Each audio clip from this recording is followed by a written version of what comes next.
దేశ రాజధాని ఢిల్లీలోని రామ్లీలా మైదానంలో జరిగిన ఢిల్లీ సీఎం రేఖా గుప్తా ప్రమాణ స్వీకారోత్సవం సందర్భంగా ప్రధానమంత్రి నరేంద్ర మోడీ, జనసేన అధినేత ఏపీ డిప్యూటీ సీఎం పవన్ కళ్యాణ్ల మధ్య ఆసక్తికర సంభాషణ జరిగింది. ఈ కార్యక్రమానికి అందరూ వచ్చాక మోదీ అక్కడికి చేరుకున్నారు. వేదికపై ఉన్న ఎన్డీఏ మిత్రపక్షాల అధినేతలకు నమస్కరిస్తూ సాగిన మోదీ పవన్ వద్దకు వచ్చిన వెంటనే ఆయనకు షేక్ హ్యాండ్ ఇచ్చారు. ఈ సందర్భంగా పవన్ ధరించిన సనాతన ధర్మ వస్త్రధారణను చూసి ఒకంత ఆసక్తి కనపరిచిన మోదీ పవన్తో కాసేపు ముచ్చటించారు. మోదీ వ్యాఖ్యలకు బదులిస్తూనే పవన్ కళ్యాణ్ పడిపడి నవ్విన దృశ్యం వైరల్ అయింది. అసలు పవన్తో మోదీ ఏం మాట్లాడారన్న విషయంపై అందరికీ ఆసక్తి నెలకొంది. ఈ క్రమంలో అక్కడి నుంచి వెళ్ళిపోతున్న పవన్ను మీడియా చుట్టుముట్టింది.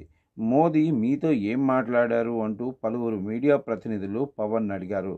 ఈ సందర్భంగా మోదీతో తన సంభాషణను పవన్ వివరించారు. మోదీ గారు నన్ను చూడగానే నవ్వుతూ, ఏంటి అన్నీ వదిలేసి హిమాలయాలకు వెళ్ళిపోదాం అనుకుంటున్నావా అని అన్నారని పవన్ చెప్పారు. అయితే అలాంటిది ఏమీ లేదు అని పవన్ జవాబిచ్చారు. దానికి ఇంకా చాలా సమయం ఉంది, ముందు ఇవన్నీ చూసుకోవాలి అని మోదీ పవన్తో చెప్పారట. ఇక ఢిల్లీ ఎన్నికల్లో బీజేపీ ఘన విజయం గురించి మీడియా ప్రతినిధులు ప్రస్తావించగా పవన్ ఆసక్తికర సమాధానం ఇచ్చారు. ఇది ఒక చారిత్రాత్మక విజయం. ఈ విజయం మోదీ నాయకత్వ ప్రతిభకు పట్టం కట్టింది. మోదీపై దేశ ప్రజలకు ఉన్న నమ్మకానికి ఈ విజయాన్ని ప్రతీకగా చెప్పాలి. ఢిల్లీలో అధికారం చేజిక్కించుకోవడం అంటే ఇదో చారిత్రాత్మక విజయంగానే పరిగణించాలి అని పవన్ చెప్పారు.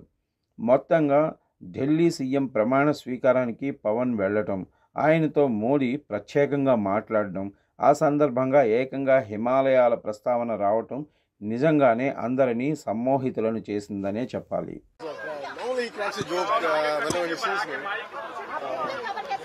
So he was saying, are you planning to go to Himalayas or what? I said, and I said, maybe the next extension of that.